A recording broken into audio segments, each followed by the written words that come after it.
Now my check engine light was on for like 2 or 3 days. Then it went away.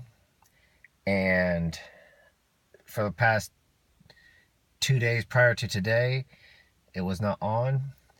But now it won't start. This is what happens.